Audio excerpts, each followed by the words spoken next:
Apuntes sobre la cuentística de Virgilio Díaz Grullón. Ángela Hernández. Al leer el conjunto de cuentos escritos por Virgilio Díaz Grullón a lo largo de su vida, contenidos en 3 libros, se revela su particular proceso de liberación imaginativa. Sin ánimo de clasificar su cuentística, los encasillamientos constriñen las lecturas. Podría afirmarse que la definición de fantástico, o mejor aún, de realismo fantástico, es la que más le encaja. En sus primeros cuentos predomina el realismo y en los subsiguientes lo fantástico o lo extraño. El desenvolvimiento en las fronteras de la realidad y la irrealidad, un modo de punzar con cierta malicia los túmulos podridos de la existencia y de exhibir soberbiamente los filos de la imaginación, y todo ello gracias a las palabras que, dóciles al talante del autor, van tejiendo una visión sacudimiento. Estas serían características afines al realismo fantástico. Sin embargo, ha de tenerse en cuenta que el campo de lo fantástico ha probado ser uno de los más escurridizos para la teoría. Lida Aronni a Monostoy expresa que la corriente denominada por ella como realismo fantástico no produce textos que hablan de la realidad, sino textos que aspiran a dialogar con ella. Produce textos históricos en el sentido de que hace historia en vez de referirla, y que la hace de la manera que la palabra y la imagen pueden hacerla, en este caso particular, devolviendo a la realidad el principio activo de la imaginación. Al desconstruir los presupuestos racionalistas como los irracionalistas, obliga así a la razón a reconocer su alteridad, a hacer con lo que se le opone, sin sometérsele y sin reducirlo. La percepción de la realidad, de por sí impresionable y dúctil, denota un espíritu que procura en la creación el poder de revolucionar, actitud tutelada por la angustia que engendra el empírico conocimiento de las ataduras cognitivas, cotidianas y políticas que predisponen al ser humano, batalla en la que van mermando paulatinamente su fibra y confianza, batalla del agobio rutinario y el aislamiento citadino. La voluntad y el deseo, fuerzas cardinales intensificadas en ese punto de inflexión de la existencia situado entre la juventud y la adultez, topan con la rigidez de una organización infranqueable de las cosas, desviando la atención hacia zonas tupidas, en donde el ser se lava en aguas poderosas, sacudiéndose los desencantos engendrando otros encantamientos. En valerosa humildad, el expuesto hombre o mujer descubre su dominio demiúrgico, la crítica de las circunstancias amenazadoras y la gestión de miradas alternativas son leñas para la imaginación, asumiéndose el riesgo de poseer y a la vez prodigar el fuego prometeico, porque este fuego no se puede poseer sin compartir. De ahí su índole transgresora. Leemos los textos del escritor que nos ocupa. Nuestros sensores nuestros sensores registran el desplazamiento fortuito de aquello a lo que nos hemos habituado a llamar realidad. Esta se descorre.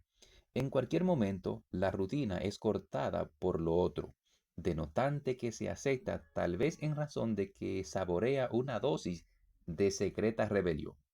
Virgilio Díaz Grullón es un mago de deliciosa y malicia inteligencia.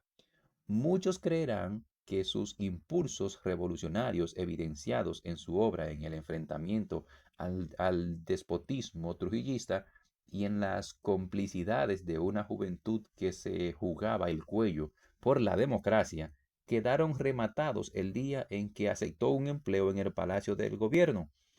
En entrevista, en entrevista que diera a José Rafael La Antigua, habló de este momento de su vida. Yo tuve una activa militancia antitrujillista en mi juventud, a pesar de haber sido hijo de Virgilio Díaz Ordóñez, que entonces formaba parte del régimen de Trujillo. Tuve una juventud muy tumultuosa y rebelde. Milité en la Juventud Revolucionaria, que luego fue Juventud Democrática, y por ello siempre fui observado por el régimen.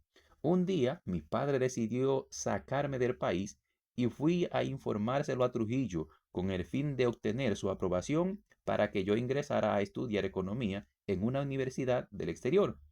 Trujillo pidió que me llevara ante él y al encontrarme en su despacho conversó conmigo conversó conmigo sobre el interés de estudiar fuera. Y allí mismo el jefe me dijo que si me gustaba la economía, pues muy bien, pero que estudiara en el país. De paso, dio orden de inmediato para que se me diera un puesto en el Banco Central. Y así, de ese modo forzado, ingresé yo aquí a trabajar en 1954. Entre la economía, las finanzas, el Banco Interamericano de Desarrollo en Washington y el Banco Central de la República Dominicana, se desenvolvería Virgilio Díaz Grullón a lo largo de su vida adulta. Desde luego, me gano la vida aquí, pero mi verdadera vocación es la literatura, señaló en la entrevista mencionada. El tránsito que tiene lugar en el 1955 fue decisivo para que el político se diera lugar al escritor. Del protagonismo militante, el hombre se traslada a una distancia desde la que puede auscultar la existencia humana con minuciosidad. El calor de sus actos se traduce en penetración de la mirada, deseosa de llegar hasta lo último del alma, explorando sus resquicios, sus miserias, altanerías e imposibilidades, explorando también la extraña luz que siempre es capaz de producir, aún sometida al al, al aplan- aún sometida al aplanamiento del hábito misterioso o a la abyección de los juegos del poder. La mirada del escritor se hace finísima, como puede notarse en sus cuentos. El proceso se produjo en su primera etapa mediante un desdibujamiento de las facciones que llegaron a adquirir, al final de la primera etapa, la apariencia de esas viejas fotografías desvalladas, desvaídas por el efecto del tiempo, más allá del espejo. El desdoblamiento que registra desde su observatorio ya no es casual, como sucede en los cuentos de Julio Cortázar o Jorge Luis Borges, sino buscado, esperado, seguido paso a paso en ese otro ámbito alterno en el que fluctúan los materiales del posible devenir. A esa esfumación de las facciones siguió un proceso inverso de la acentuación de los rasgos y me fue dado presenciar cómo día a día nacía asombrosamente frente a mí un ser desconocido que nada tenía ya en común con mi propia apariencia, más allá del espejo. En esta otra perspectiva, la cordura se entrega a cambio de una porción de maravilla, cedida por un orbe inasequible desde pautas realistas. El cuento en manos, el cuento en manos de don Virgilio, para usar la frase de Cortázar, se va convirtiendo en algo así como un temblor de agua dentro de un cristal. Hablemos, sí, del maravilloso mundo que yo sentía palpitar al alcance de la mano, más allá del espejo, y que reservaba para mí solo toda su asombrosa y enigmática estructura, más allá del espejo. El ser humano físico se diluye en el otro, que le habita, adquiriendo una vida rara, intensa, azarosamente momentánea. Esta perspectiva nos remite a la noción de límite manejada por Kafka, propensión de cosas o hechos que sólo al infinito recobran realidad, o bien cristalización inmediata en los sentidos de un acaecer imposible y a los desplazamientos cortasianos que licúan la fuerza gravitacional de la mirada para hacer que la percepción levite, fluya y refluya hasta anclar en territorio solo intuido vagamente hasta que se produce el acontecimiento. Piensa el incomparable Cortázar que a esta realidad podríamos acceder si no nos dejáramos engañar por la facilidad con el que el lenguaje explica o pretende explicar todo.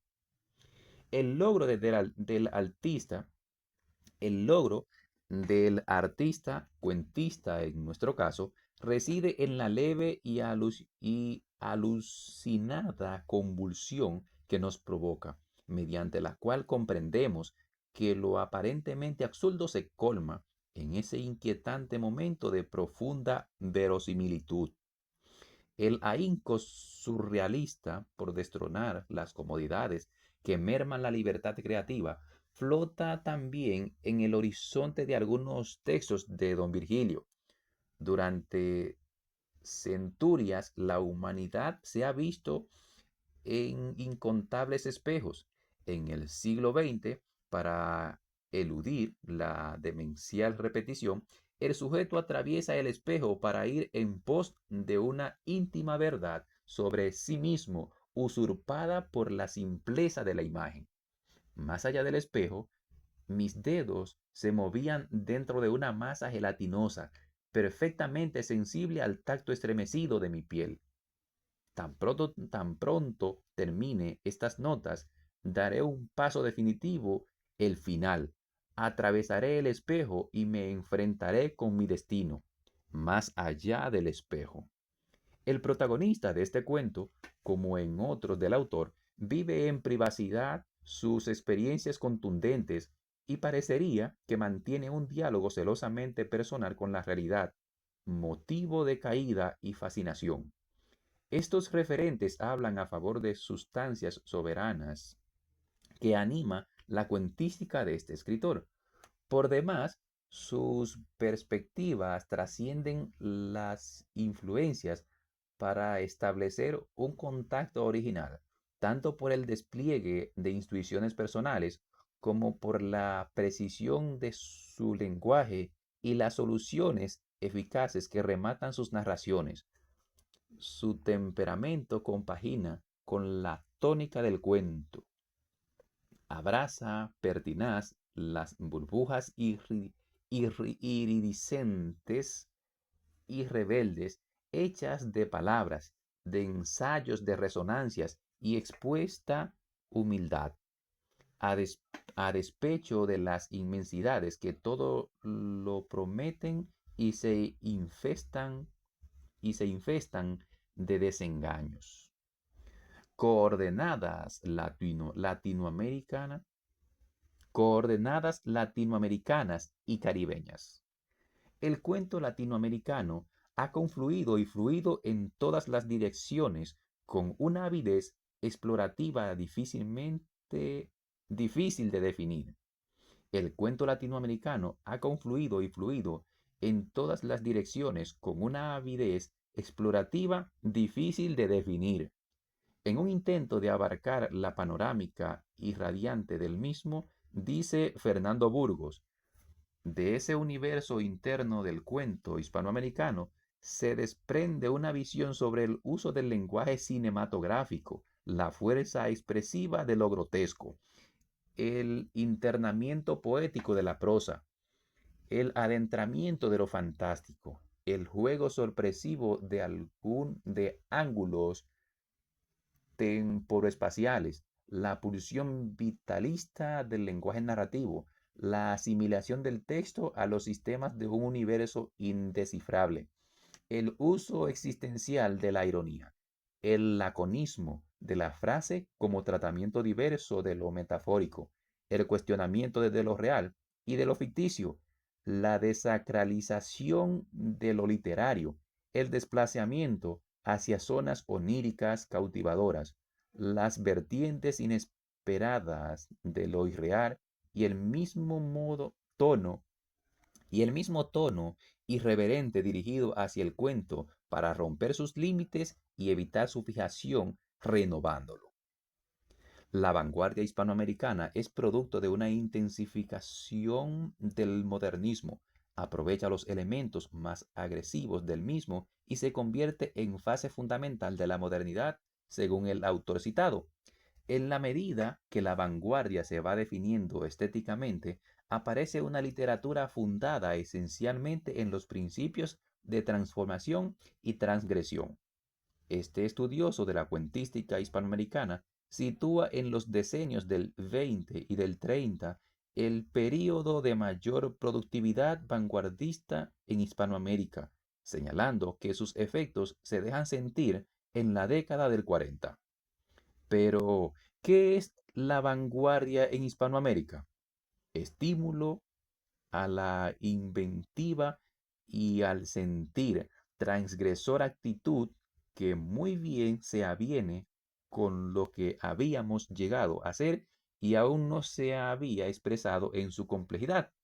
Inventiva y sentir mostrándose en una región plural, pluraliza- pluralizante y multidireccional, tejiendo con lenguaje y en el lenguaje el pálpito de una existencia individual y de pueblos, dinámica síntesis mítica y poética de las interrogaciones locales e inmediatas con las universales e intemporales.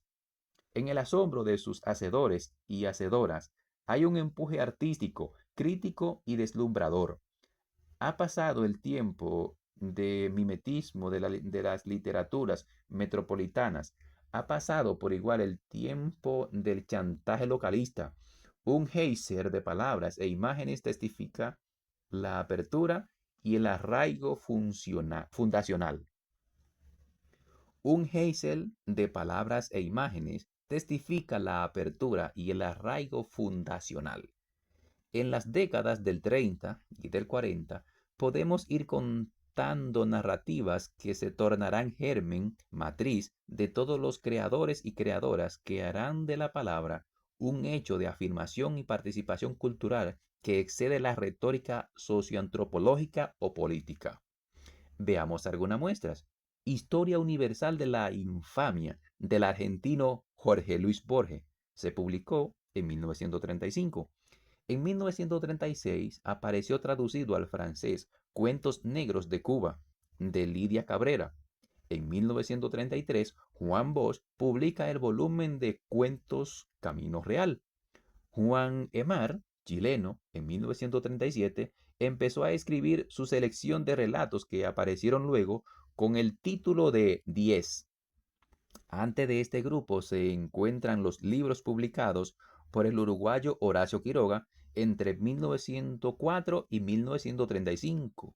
Las primeras narraciones de Felisberto Hernández, uruguayo, se conocen entre 1925 y 1931.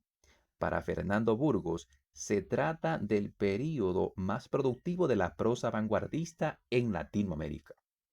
Este conjunto podría aparecer Este conjunto podría parecer producto de una selección arbitraria, en rigor casi siempre con los cambios estilísticos los que orientan los estudios literarios. En nuestro caso, nos atraen más las ramificaciones con las que la subjetividad del escritor se va apropiando de herramientas significantes para decirse y a la par. En este conjunto podría parecer productivo de una selección arbitraria. El rigor casi siempre son los cambios estilísticos los que orientan los estudios literarios. En nuestro caso, nos atraen más las ramificaciones con las que la subjetividad del escritor se va apropiando de herramientas significantes para decirse y, a la par, traer a la conciencia de los otros las bullentes vivacidad de un universo inabarcable. Mencionamos estos autores porque representan tendencias inspiradoras que muestran cuán diversas y novedosas son las corrientes narrativas que van a ir configurando los grandes saltos de la producción literaria en prosa en Hispanoamérica y el Caribe. Por un lado, podemos encontrar el hálito de un Guy de Musafi y un Anton Chekhov pautando la concentrada atención de la breve estructura de un cuento que atrapa e inmortaliza un evento cotidiano.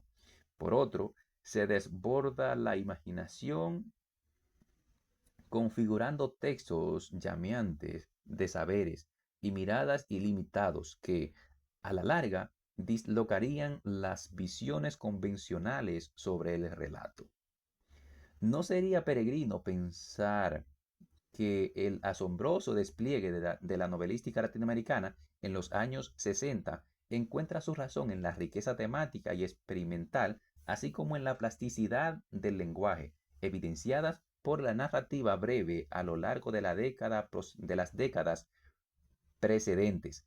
Tal vez la visión que guió a tantos escritores y escritoras, acaso de modo no consciente, se pueda condensar en las siguientes palabras del cuentista y novelista mexicano Carlos Fuente. El lenguaje es raíz de la esperanza. Tradicional al lenguaje es la sombra más larga de nuestra existencia. La novela latinoamericana nos pide expandir estos lenguajes, todos ellos liberándolos de la costumbre, el olvido o el silencio, transformándolos en metáforas inclusivas, dinámicas, que admitan todas nuestras formas verbales, impuras, barrocas, conflictivas, sincréticas, peliculturales, policulturales. El cuento fue la semilla, el cuento fue la semilla germinando.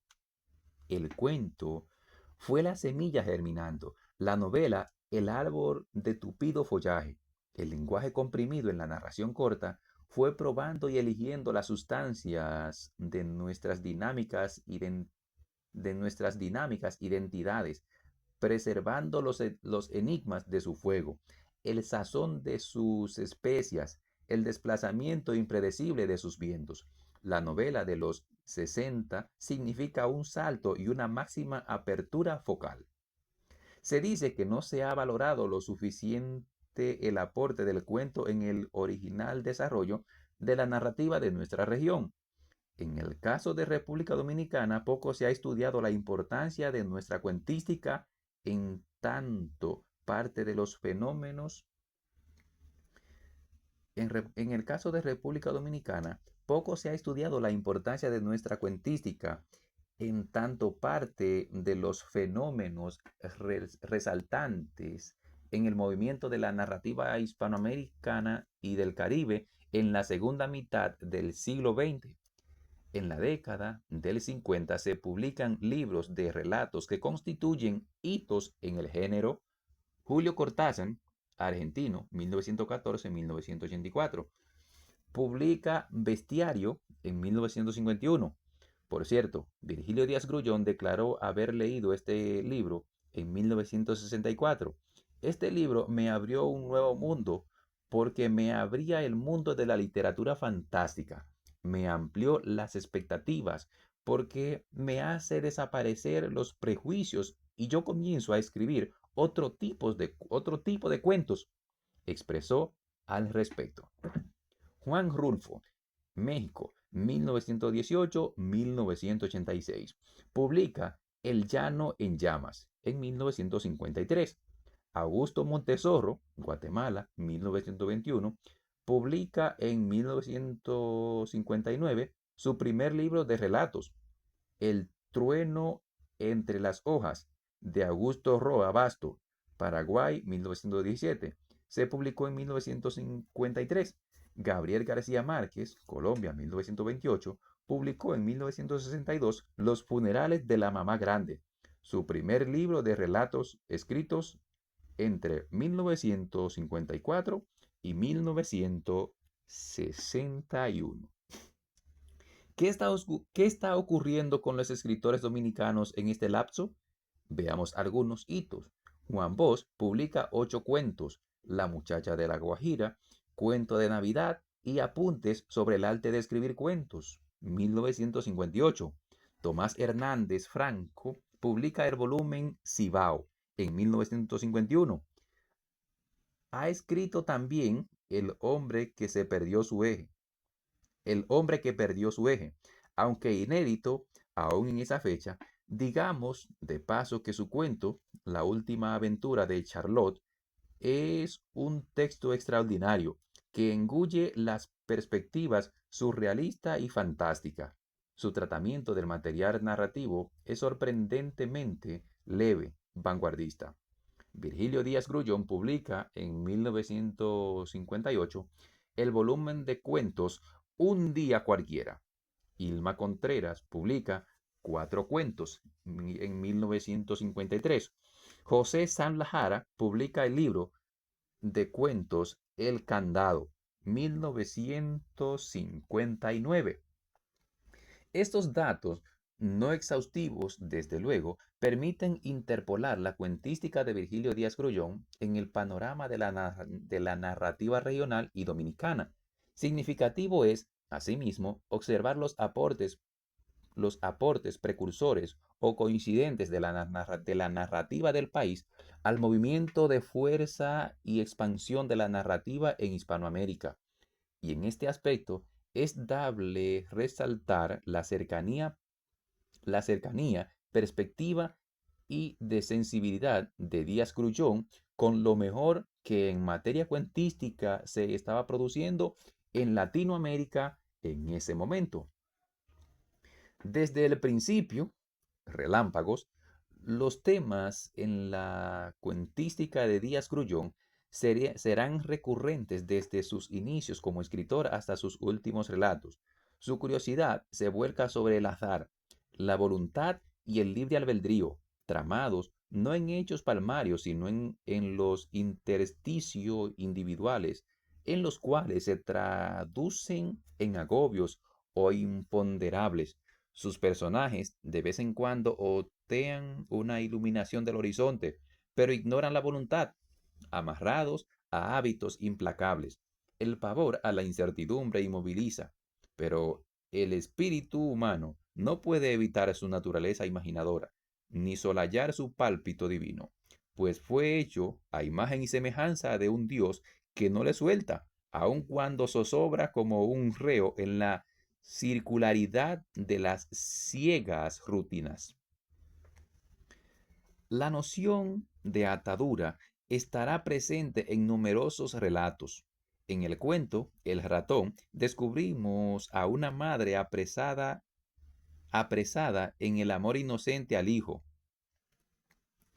En el cuento El ratón descubrimos a una madre apresada en el amor inocente al hijo, al hombre preso en su falta de voluntad, a un niño atado a la duda sobre sus espontáneos impulsos. Los rosales se secan, alegoría de la enfermedad interior. Impresiona que en esa comprimida narración se pueda sugerir un universo de tan complejas resonancias. Al cerrarse desde su estado de negativo emocional, al cerrarse desde su estado de negativo emocional, el relato subraya la libertad, opción que se autopromueve. La libertad se insinúa desde el silencio de la anciana o el conflicto del niño confrontado a la transgresión. En la puntualidad del señor Martínez, el escritor ofrece de nuevo su planteamiento que se volverá recurrente en sus textos. Nos invita a participar en la siguiente cuestionante.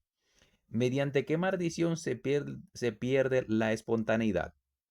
El afecto de transformar en apariencia el trabajo en acto mecánico, el carácter en tiranía, el placer en suposiciones, lo sagrado en obsceno. Dirigimos nuestra mirada por el túnel y descubrimos las muecas de nuestros personales espectros. Jamás habrá admonición, ni juicio, ni exhortación. Pero es en la desgracia de esos oscuros destinos que nos oprimen con sus andares vallados, donde mejor se promueve la conjetura de libertad, el paisaje que contenemos. El círculo, sentimos el sofocamiento del orden, un orden omnimodo, privado, inhumano, que descompone hasta el sueño y pautas maniáticamente, incluso la ira.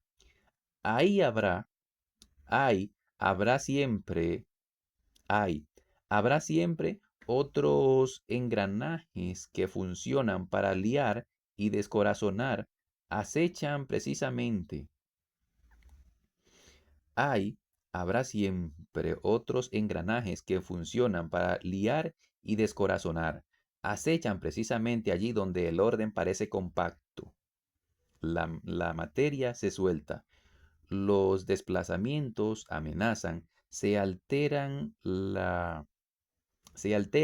las magnitudes, el asunto se complace, se aproximan a Kafka, la metamorfosis. Beckett, el innombrable, y Sartre, la náusea. Cruce de fugas y certezas manufacturadas por el siglo XX. ¿Qué puede resguardarnos del vértigo? La imaginación que lo muestra y descodifica para que el ser elabore sus afectos.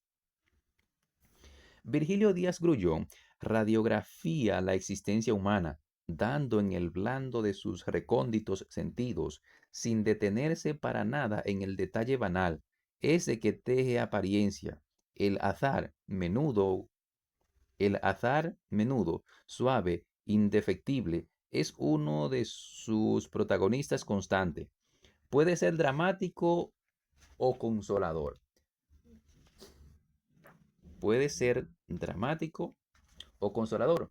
Los hombres no lloran, dictamina la autoridad, dando lugar a un resentimiento abrumante que ni siquiera la muerte puede resolver. Se requiere un acto de contingencia radical y propicio para sellar el hueco por donde se ha estado desangrando el alma de un hombre. Cuento Edipo. Vertiginoso entrelazamiento de la vida y la muerte, la aventura y el abismo, desplazamiento y parálisis, entrelazados como lo están el yo y los otros, como lo están el yo y los otros, el ese y aquel, y en medio el ojo cobrando alucinada conciencia de lo mismo. En el centro de el pozo sin fondo se encuentra la función múltiple de la transgresión. De un lado, las manos de la niña y el niño sumergidas en las semillas de flamboyanes. El otro, el abismo sin fondo. Pero no hay que olvidar el detalle. El pozo sin fondo es un abismo del que pueden surgir palabras y cantos. Peligro, dilema, seducción, pero pudiera ser que la canción no proceda del pozo o que este solo sea un pretexto para avisorar un ámbito al que solo se accede con insensatez. Se trata de una metáfora. Hay un pozo sonoro y vivo en nuestro ser. El escritor consigue escalofriarnos. El escritor consigue escalofriarnos. Nos vemos obligados a tomar un vaso de agua, a seguir el fragante zigzagueo del viento entre los eucaliptos y detenernos en el cielo, descaradamente diáfano, antes de reanudar la lectura.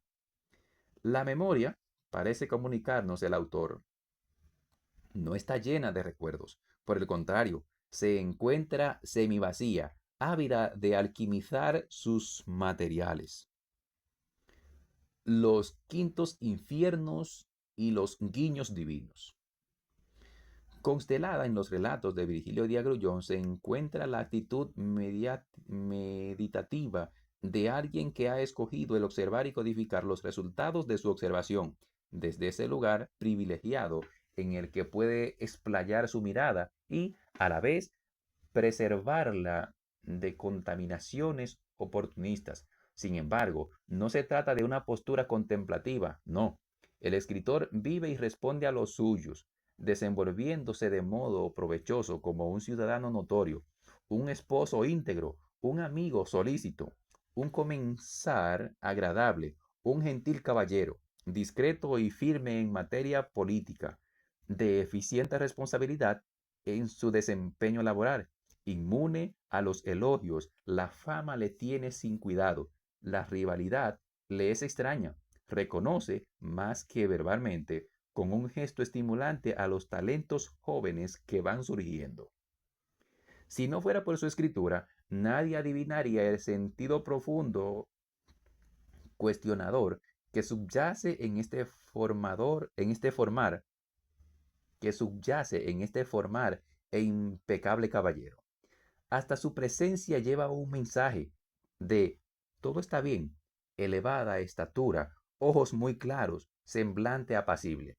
Sin embargo, de vez en cuando su interlocutor o interlocutora descubrirá en las pupilas de don Virgilio una interrogación desconcertante profunda, un atisbo de otredad, evidencia dejada por quien bucea en la realidad del que los otros son, evidencia dejada por quien bucea en la realidad que los otros son, inseparable de sí mismo.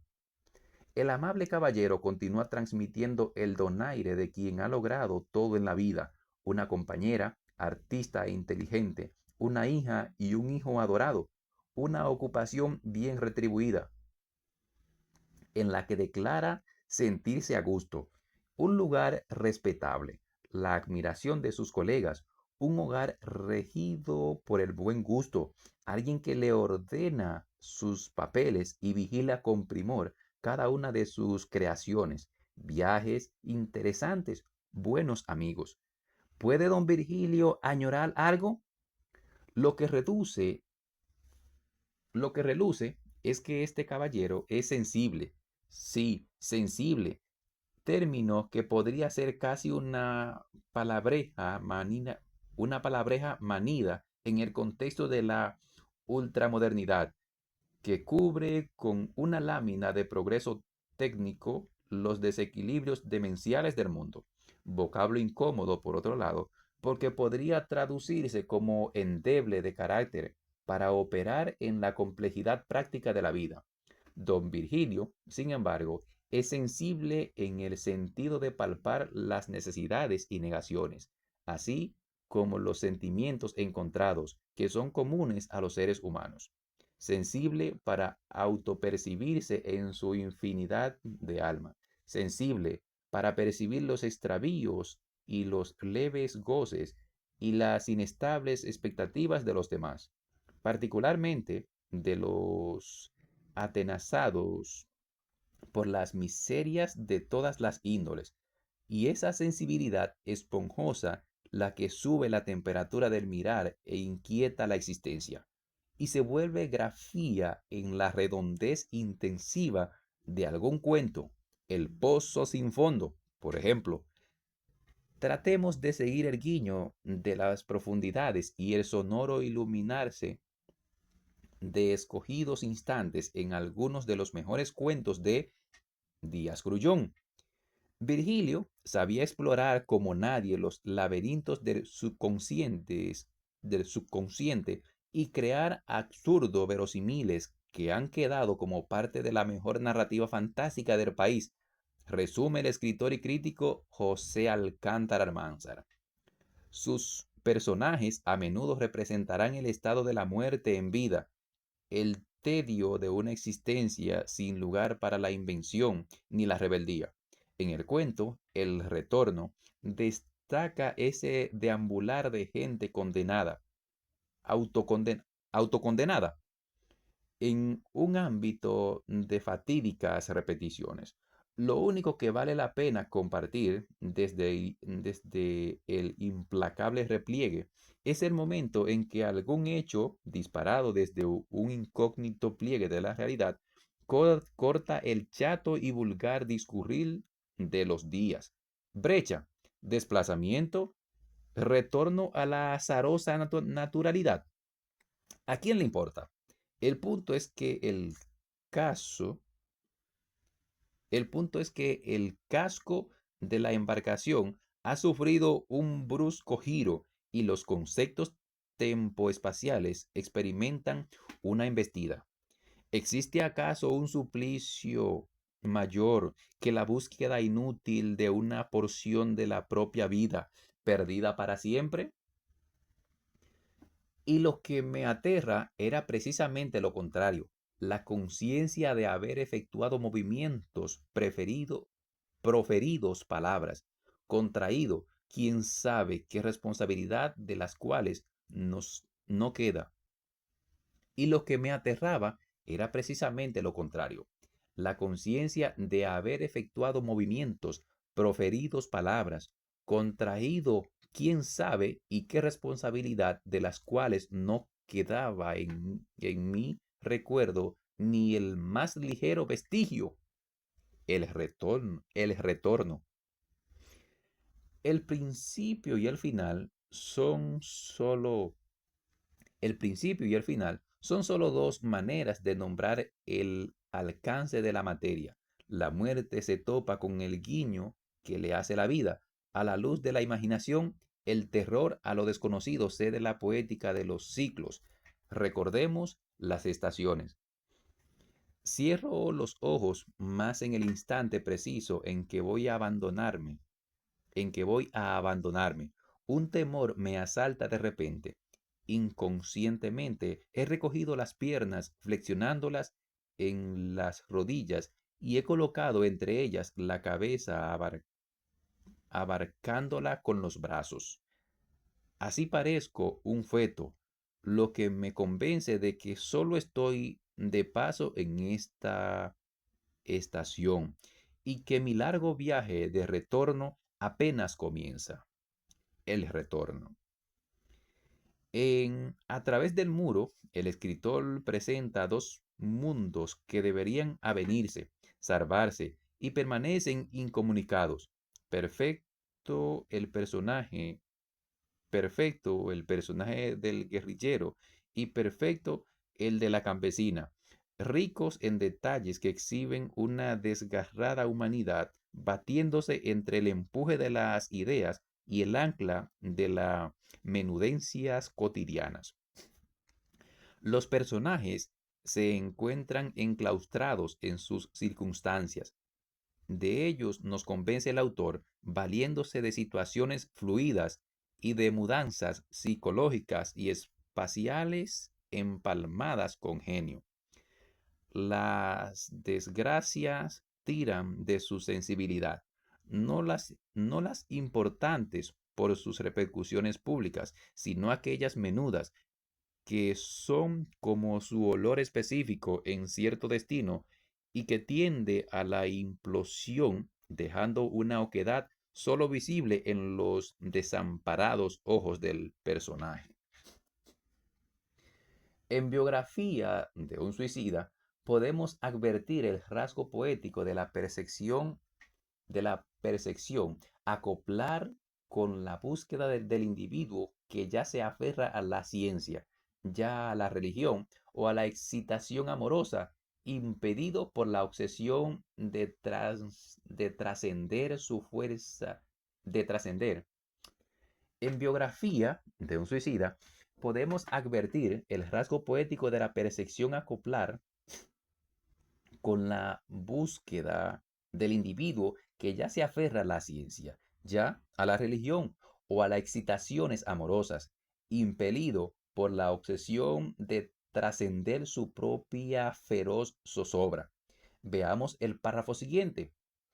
Creció solitario en un inmenso patio repleto de pinos y flamboyanes, donde sus únicos compañeros fueron dos lagartos, hinchados y lánguidos, que lo hipnotizaban cada tarde con el verde nervioso de sus cuerpos pulidos y se perdían al anochecer entre hojas truncadas y rotos tallos amontonados. El suicida es un convicto de la desadaptación. El suicida es un convicto de la desadaptación. Con él se esfuma su recorrido.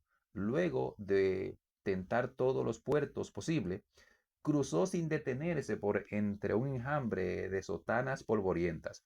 Entró al patio de su infancia sin recordar su inocente perdida, de su inocencia perdida, y se tiró de bruces en el lago oscuro y tibio que lo estuvo siempre esperando de regreso desde el día en que nació. Biografía de un suicida. Virgilio Díaz Grullón capta al hombre y a la mujer de su época. Vale la pena echar un vistazo a este punto, aunque prefiera aclarar que los análisis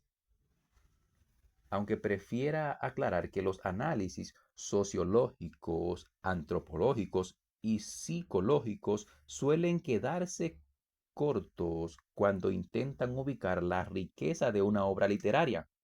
Asimismo sucede con aproximaciones que procuran la significación de esta a partir de los temas o asuntos rural, urbano.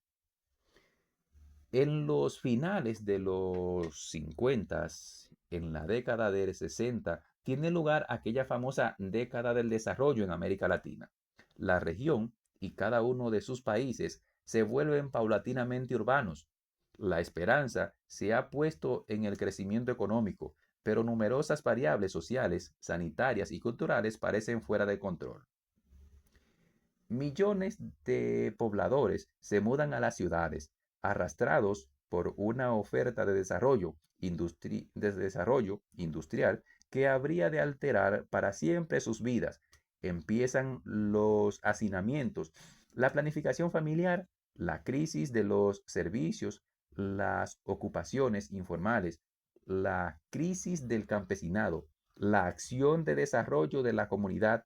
El desempleo es un problema cada vez más agobiante. A pesar de los cambios políticos, en realidad no existe democracia política y mucho menos económica. Carlos Curiel, íntimo amigo de Virgilio Díaz Grullón, en el prólogo al libro Crónicas de Alto Cerro, ofrece el siguiente enfoque sobre la relación de los cuentos con las modificaciones sociales. He aquí el nuevo tipo humano que sirve de material a los cuentos de Díaz Grullón. El drama del dominicano de la ciudad es de interioridad. Ya no es la inclemencia de la naturaleza, ni la fuerza coactiva del cacique de turno, ni la esterilidad del suelo, ni la incomunicación física. Se trata esta vez del trauma psíquico del hombre de ciudad o del hombre que vegeta en estas poblaciones, que no alcanza la categoría de ciudad, pero que han perdido el encanto parroquial y ecológico de las aldeas tradicionales. Observa el amargo sentido de frustración en los personajes de los relatos, destacando la compasión y profunda simpatía de Díaz Grullón hacia esos seres que su propia sensibilidad e imaginación percibe y recrea. Sabe que puede verlo en todo su infortunio, mas no puede redimirles. A propósito de la voluntad y del miedo, el conjunto de cuentos breves, doble personalidad y vertiginoso tiempo, la verdadera pesadilla, viaje al microcosmos, la mutación, punto de vista, el uno y el otro, la trampa, etcétera, de Díaz Grullón, compone una galería de conciertos cuyo fin parecería ser sacarnos la alfombra sobre la que se apoyan nuestros pies. El escritor juega con los lectores. Él decide las reglas y gana todas las apuestas. Nos parece descubrir su sonrisa galante en la simétrica perfección de estos relatos. Su mirada, solidaria, colindando con la solidaridad, escruta seres que por el reto serían excluidos por dementes. Nada hay que provoque de manera más brusca el instinto de alojamiento Nada hay que provoque de manera más brusca el instinto de alejamiento que la locura, espejo del que se huye. Cuando nos acercamos a esos destinos a través de la pluma del Creador, la locura muestra más lúcida de las aflicciones humanas. Cuando nos acercamos a esos destinos a través de la pluma del Creador, la locura muestra la más lúcida de las aflicciones humanas. Entonces, tomamos conciencia del extrañamiento ante lo distinto en el otro, resonancia en nuestro propio ser. El texto Vertiginoso Tiempo se trata de una metáfora del siglo XX, siglo de Einstein, del campo unificado de la física y de la celeridad humana. No esta centuria, no es esta centuria la que marca la severa alteración en la manera de sentir y percibir el tiempo. El modo de experiencia se ramifica en paralelismo perceptivo cada vez más pronunciado. Si se escribiera la historia de la locura, sería la otra historia, aseveró Michel Foucault. Tal vez esa sea la verdadera pesadilla contada por Díaz Grullón, la vieja pesadilla del poeta chino cifrada en una línea de agua. ¿Es un hombre que se sueña mariposa o la mariposa se sueña hombre?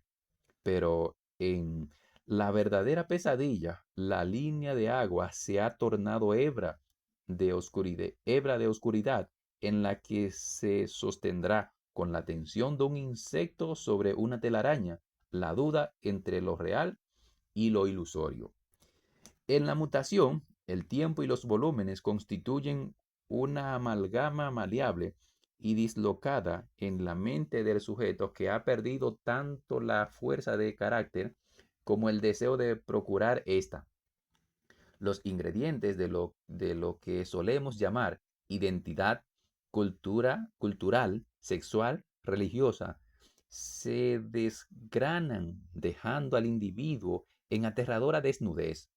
¿Acaso estamos facultados para advertir y tolerar lo que somos en nuestra más elemental constitución? Pero, ¿qué es lo que somos subtraídos de respuestas teológicas o filosóficas?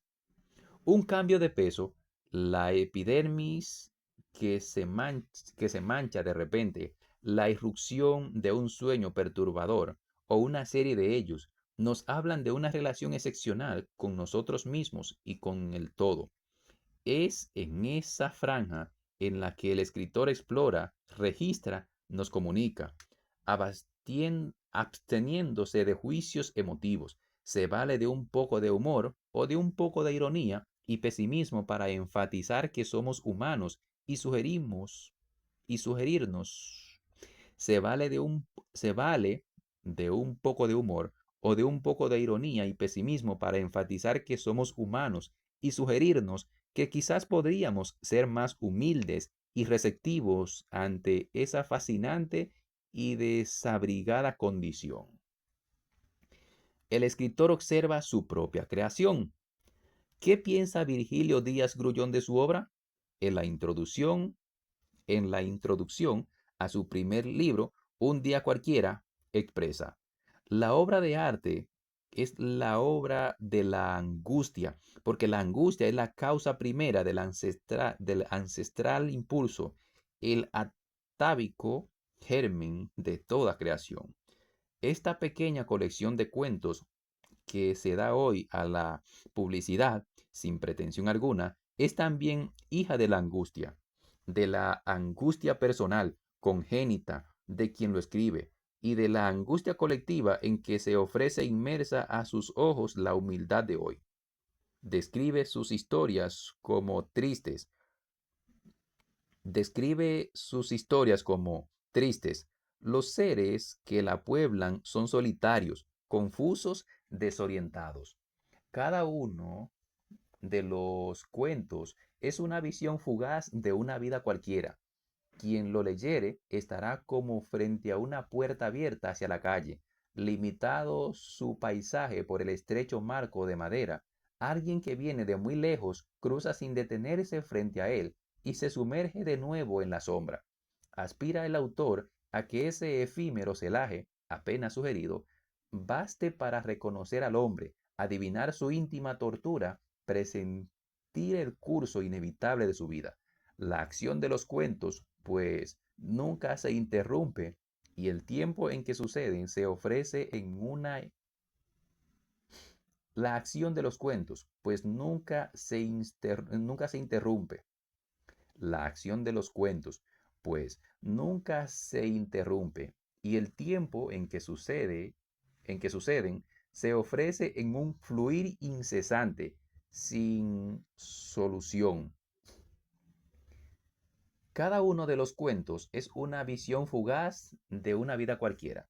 Quien los leyere estará como frente a una puerta abierta hacia la calle, limitado su paisaje por el estrecho marco de madera. Alguien que viene de muy lejos cruza sin detenerse frente a él y se sumerge de nuevo en la sombra.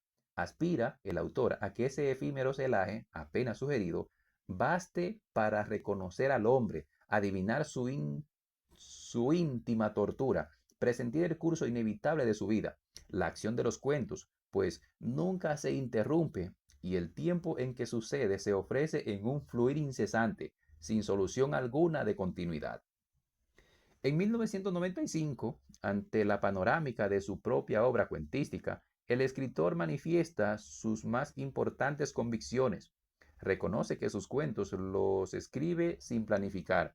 Me brotan, salen espontáneo, dice. La teoría, dice, el postulamiento teórico vale muy poco para ser un buen cuentista. Repito, la teoría, el postulamiento teórico vale muy poco para ser buen cuentista. El cuentista nace siendo cuentista. El cuentista nace siendo cuentista. Confiesa que escribir es una compulsión para él. Puede hacerlo en cualquier momento y circunstancia, cuando le llegue la necesidad de hacerlo. Siempre tengo elementos subconscientes girando sobre mi futura obra, expresa. Esta, esta sugerida espontaneidad alude sobre todo al temperamento creador y a los motivos que lo desencadenan. Díaz Grullón es un autor con una privilegiada formación literaria, iniciada desde temprana edad en la biblioteca familiar. A partir de su experiencia, llega a concebir la vocación literaria como un don, cuyo despliegue produce una posición de respeto que debe estar al servicio de la sociedad, compromiso que no se debe confundir con aquel que da origen a panfletos. No debemos a los mejores intereses, nos debemos a los mejores intereses del pueblo. Y en ese sentido, siento que he hecho mis humildes pero sinceros aportes en esta dirección. Sobre la evolución de su vocación literaria, Virgilio Díaz Grullón ha escrito: aunque cuando niño fui un lector compulsivo, devorando cuantos libros caían en mis manos, no fue hasta el año 1957, con 33 años de edad, cuando comencé a escribir con seriedad, o por lo menos cuando adquirí una relativa seguridad de lo que hacía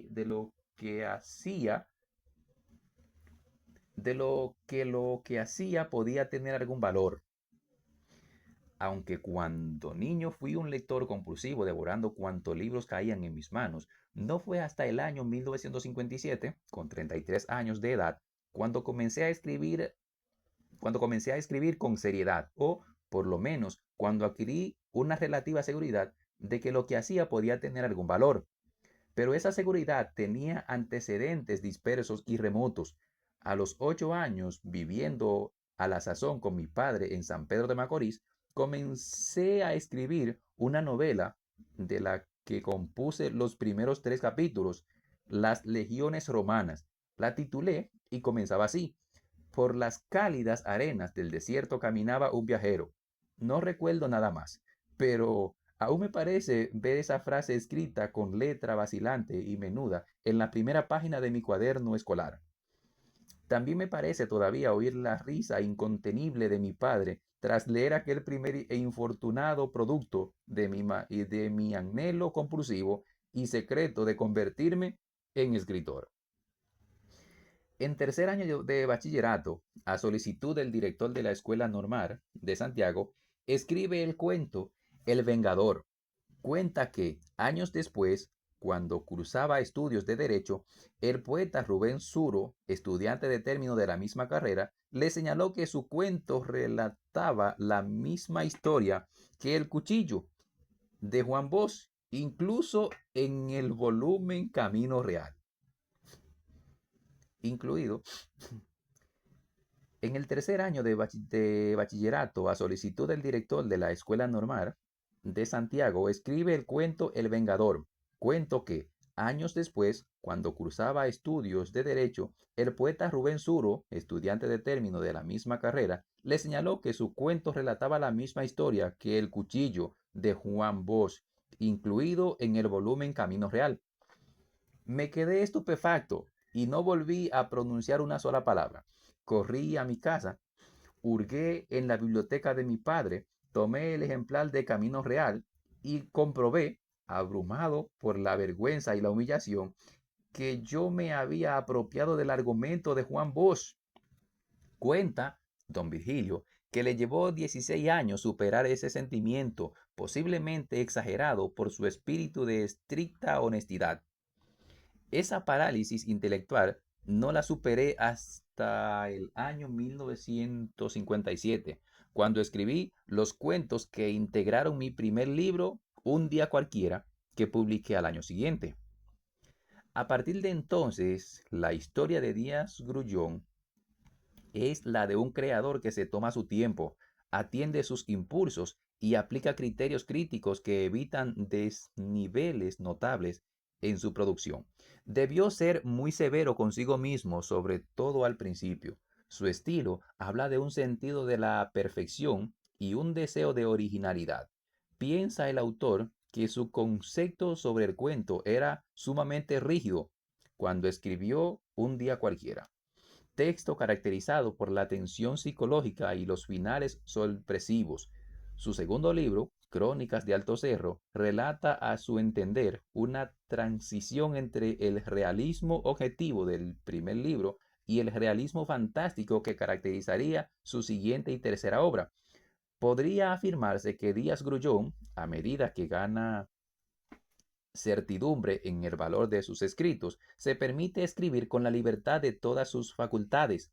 La pasión es la génesis indiscutible de la creación literaria, declaró en 1997, año en el que recibiera el máximo galardón literario en República Dominicana. La literatura, la literatura fue para este escritor la literatura fue para este escritor pasión esencial.